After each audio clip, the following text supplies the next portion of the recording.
কোনো জঙ্গলে দুটো গাছ ছিল, একটা আম গাছ আর অন্যটা ছিল অশ্বত্থ গাছ।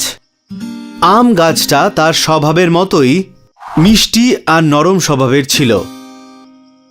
অন্যদিকে অশ্বত্থ নিজের স্বভাবের মতোই রাগী, অহংকারী আর খিটখিটে ছিল। একদিন ওই জঙ্গলে একটা রানী মৌমাছি তার দলবল নিয়ে থাকতে এলো। অশ্বত্থ গাছকে দেখে রানী খুশি হয়ে তার সঙ্গী সাথীদের বলল, এই গাছটা অনেক বড় আর ঘন, আমরা এই গাছের সাথে ওর ডালে চাক বানানোর কথা বলি।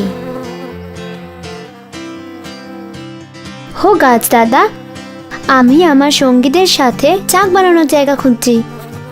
আমরা কি আপনার ডালের ওপর আমাদের চাক বানাতে পারি? না, কেউ আমার উপর রাজত্ব করুক বা আমার উপর ঘর বাঁধুক, এটা আমার পছন্দ না। তুমি তোমার ঠিকানা অন্য কোথাও খোঁজো, যাও এখান থেকে।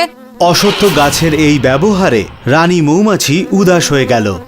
তখন আম গাছ রানী মৌমাছিকে নিজের কাছে ডাকলো আর বলল, রানী মৌমাছি, তুমি তোমার সাথীদের নিয়ে এইখানে এসো আর আমার ডালে চাক বাঁধো।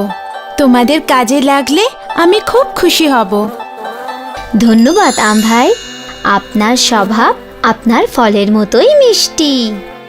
এইভাবে রানী মৌমাছি আম গাছে চাক বানিয়ে থাকতে শুরু করলো।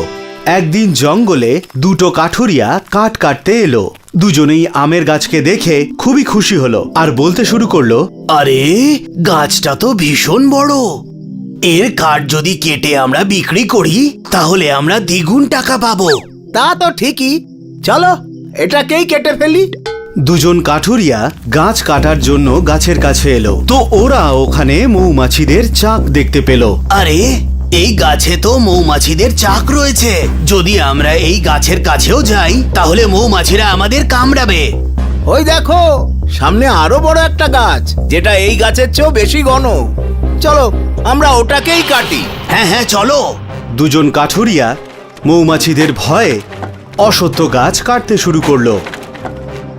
এই গাছ তো ভীষণই মোটা, এর দামও আমরা অনেক বেশি পাবো।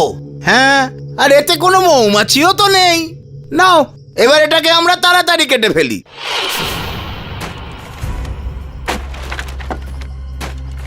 রানী মৌমাছি, একটু এদিকে এসো। আমার মনে হয় অশ্বত্থর আমাদের প্রয়োজন আছে, না হলে কাঠুরিয়ারা ওকে কেটে ফেলবে। হ্যাঁ ভাই, তুমি ঠিক বলছো। আরে, এই মৌমাছিগুলো এদিকে কি করে এলো? আরে বাঁচাও! আরে এখান থেকে পালাও। রানী মৌমাছি, আমি তোমায় থাকার জায়গা দিইনি, কিন্তু তুমি তাও আমায় সাহায্য করলে। আমি কি করে তোমাকে ধন্যবাদ জানাবো? ধন্যবাদ আমাদের নয়, আম গাছকে করো। আম গাছই তোমাকে সাহায্য করার জন্য আমাদের বলেছিল। অশ্বত্থ গাছ আম গাছকে ধন্যবাদ জানায়। সেই জন্যই তো বলে, কেউ যদি তোমার সঙ্গে খারাপ করে তার মানে এই নয় যে তুমিও তার সাথে খারাপ করবে। হাই, আমি শাইনি। যদি তোমরা আমাকে এভাবেই দেখতে চাও তাহলে এই ভিডিওটাকে অবশ্যই শেয়ার করো। আর হ্যাঁ, এই চ্যানেলটাকে সাবস্ক্রাইব করতে ভুলো না কিন্তু।